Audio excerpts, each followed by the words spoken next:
गुरनी जी महाराज साहब के चरणों में रहकर जो कुछ भी सीख पाई हूँ उसी में से 2-4 चिंतन के बोल आपके सामने रखने का प्रयास करूंगी।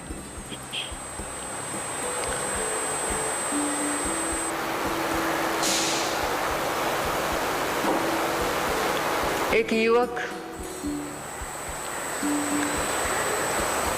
राजा के पास आया। उसके हाथ में एक असली हीरा था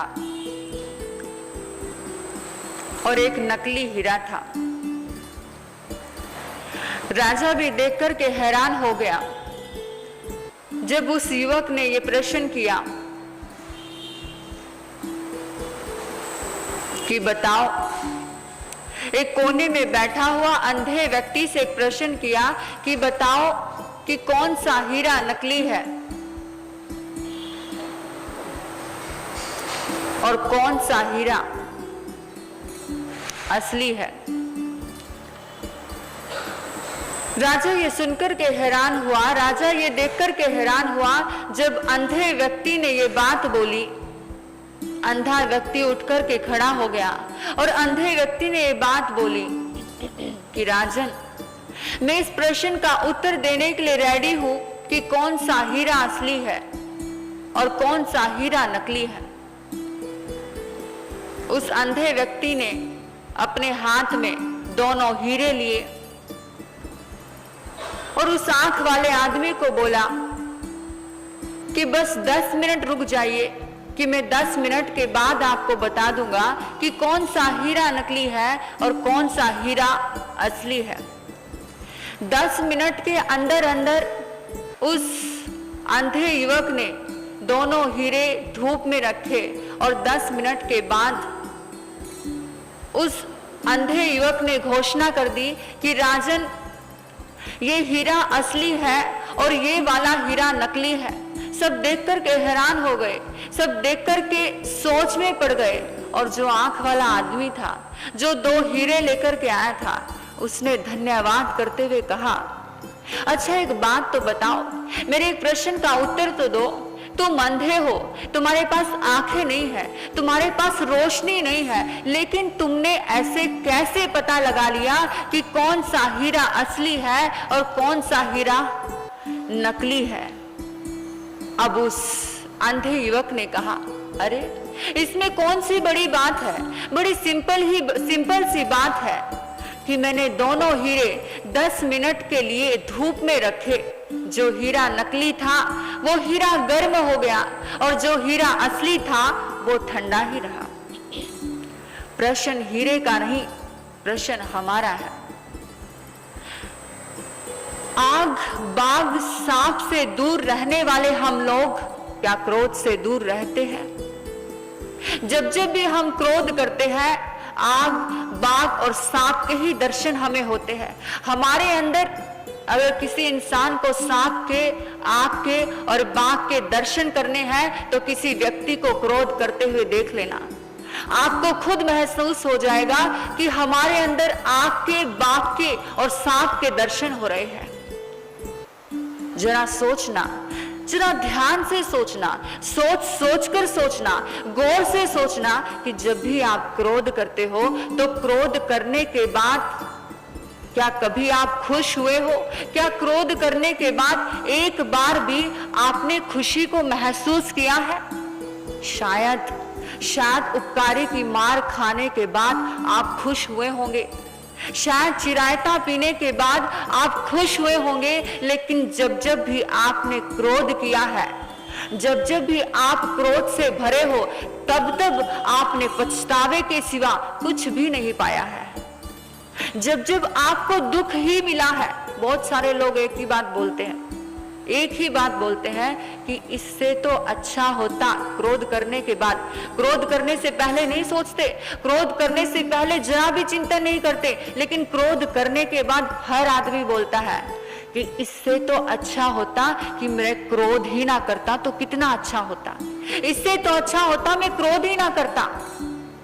और हर आदमी यही करता चला जाता है, यही बोलता चला जाता है। क्रोध करने के बाद ही ये बात बोलता है, इससे अच्छा होता मैं क्रोध ना करता, क्रोध ना करता तो अच्छा होता, कितना अच्छा होता। और दुख की बात ये है कि हर इंसान, किसी भी इंसान की बात, किसी भी इंसान का मन उसके मन के अनुसार नहीं चलता है। वो सोचता तो है क्रोध करने के बाद कि नहीं करता तो अच्छा होता, लेकिन फिर भी वो अपने मन को अपने अनुसार नहीं चला पाता है।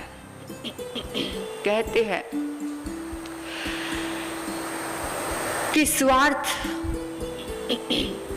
हमारे स्वार्थ को चोट पहुंचती है और हमारे अहंकार को उम्मीद होती है, लेकिन फिर भी हम थोड़ा सा भी पल भर का विलंब किए बिना ही हम क्रोध कर बैठते हैं। एक बात मैं आपसे पूछना चाहती हूँ कि अगर आपकी तबीयत खराब है, आपकी तबीयत बहुत खराब हो गई है और डॉक्टर ने आपको दूध पीने के लिए बोल दिया, तबीयत खराब होने के बाद आपने दूध पी लिया और दूध पीने के बाद में आपकी तबीयत ठीक होने की बजाय और खराब हो गई, क्या फिर भी आपको दूध पीना चालू रखना चाहिए? नहीं रखना चाहिए। ठीक वैसे ही एक बात हमेशा ध्यान रखनी चाहिए कि क्रोध का कारण अच्छा हो सकता है, क्रोध का कारण सही हो सकता है, लेकिन क्रोध का परिणाम कभी सही नहीं होता। क्रोध का कारण अपनी आंखों के समक्ष रखने की बजाय क्रोध का परिणाम अपनी आंखों के समक्ष रखो तो कभी भी क्रोध नहीं कर पाओगे, क्रोध आपसे असंभव हो जाएगा। समझदार इंसान वो होता है, दिमाग वाला इंसान वो होता है, इंटेलिजेंट इंसान वो होता है जो गुटके के परिणाम को अपनी आंखों के समक्ष रखता है। अगर गुटके के परिणाम को वो अपनी आंखों के समक्ष रखे तो गुटखा छोड़ना उसके लिए भलाई है और गुटखा आराम से छोड़ सकता है वो, लेकिन और वो बहुत सारी बीमारियों से बच सकता है, वो बहुत सारी बीमारियों से बच सकता है अगर वो गुटके के परिणाम को अपनी आंखों के सामने रखे। क्रोध के बहुत सारी समस्याएं बताए, लेकिन एक बात कही जाती है कि तेजाब हमारे चेहरे को जला देता है, तेजाब हमारे चेहरे को जला देता है, नींबू दूध को फाड़ देता है। तेजाब हमारे चेहरे को जला देता है, नींबू दूध को फाड़ देता है, कीचड़ पैरों को खराब कर देता है और मिट्टी पूरे शरीर को गंदा करती है। और क्रोध विशेष रूप से क्रोध हमारे स्वास्थ्य को, हमारे मन को और विशेष रूप से हमारे संबंध को छिन भिन कर देता है। अब इंसान की कमजोरी कहूं, इंसान की प्रकृति कहूं या इंसान की कमजोरी कहूं कि इंसान प्रेम किए बिना रह नहीं सकता, प्रेम प्राप्त किए बिना वह कभी जी नहीं सकता। और कहते हैं कि सत्य बात तो ये है, सच तो ये है कि क्रोध सबसे पहला प्रहार प्रेम पर ही करता है। इंसान जो इंसान क्रोध करता है, जिस इंसान को क्रोध आता है, वो इंसान ना तो किसी से प्रेम करता है और ना वो किसी का प्रेम प्राप्त कर सकता है। बस इसलिए एक बात ध्यान रखना, एक संकल्प जरूर कर ले कि इस पूरे जगत में आप क्रोध को कंट्रोल कर पाओ या ना कर पाओ, लेकिन एक बात ध्यान रखना कि चाय गर्म होने में जितना समय लगता है, गौर से सुनना, चाय गर्म होने में जितना समय लगता है उतना ही समय आपको गर्म होने में लगता है, और चाय ठंडी होने में जितना समय लगता है, संकल्प कर लेना कि चाय ठंडी होने में जितना समय लगता है उतने समय तक मैं अपने दिमाग को ठंडा रखूंगा। ये संकल्प कर लीजिए, क्योंकि कल कभी नहीं आता। जो करना है आज ही कर लीजिए। परमात्मा कहते हैं कल कभी नहीं आता, जो करना है आज कर ले। संकल्प कर लीजिए कि जब तक जितना समय चाय ठंडी होने में लगता है उतने समय तक मैं अपने दिमाग को ठंडा रखूंगा। कहने का मतलब ये है कि क्रोध हमारे रिश्तों को बिगाड़ देता है, क्रोध हमारे संबंधों को बिगाड़ देता है। जब जब हम क्रोध करते हैं हमारी रगों में खून की जगह जहर दौड़ता है, इसलिए हमें पता नहीं चलता हम क्या कर रहे हैं। बस 2 ही पॉइंट याद रखे। पहला पॉइंट याद रखे कि क्रोध का कारण सही हो सकता है, लेकिन क्रोध का परिणाम कभी सही नहीं हो सकता। तो पहला पॉइंट याद रखे, please point to be noted. पहला पॉइंट याद रखे कि क्रोध के कारण को अपनी आंखों के समक्ष रखने की बजाय क्रोध के परिणाम को अपनी आंखों के समक्ष रखोगे तो कभी भी क्रोध नहीं कर पाओगे। दूसरा पॉइंट याद रखे कि जितना समय चाय को ठंडी होने में लगता है, उतना समय ही आप संकल्प कर लीजिए कि उतना समय मैं अपने दिमाग को ठंडा रखूंगा, तो आप कभी भी क्रोध नहीं कर पाओगे और आपके संबंध, आपके रिश्ते, आपका परिवार, आपका समाज प्रेम से भरा रहेगा। तो ये 2 पॉइंट अपनी जिंदगी में लेकर आए, अपनी लाइफ में लेकर आए, लाने की कोशिश करें। मैं भी करूं, आप भी करो। और कहते हैं कि कुछ किए बिना जय जयकार नहीं होती और कोशिश करने वालों की कभी हार नहीं होती। इतने मौन और शांति से आपने मुझे सुना, मैं आपकी बहुत आभारी हूँ। अंत में आपके भीतर बैठे परमात्मा को वंदन करती हूँ।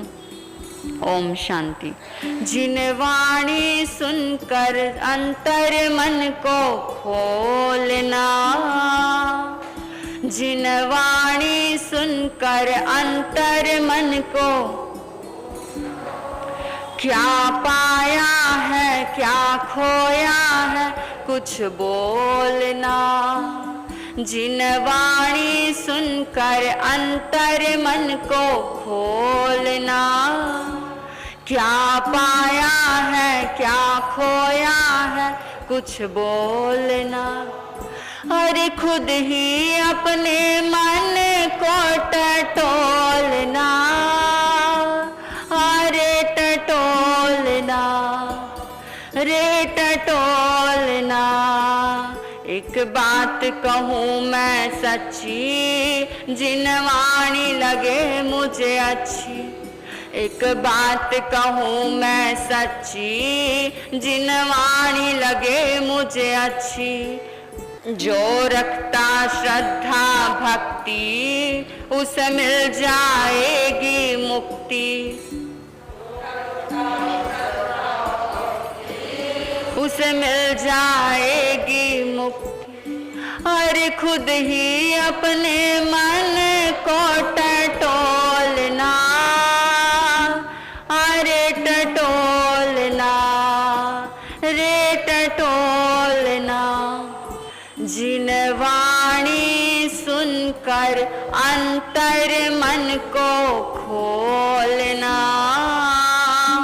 क्या पाया है क्या खोया है कुछ बोलना।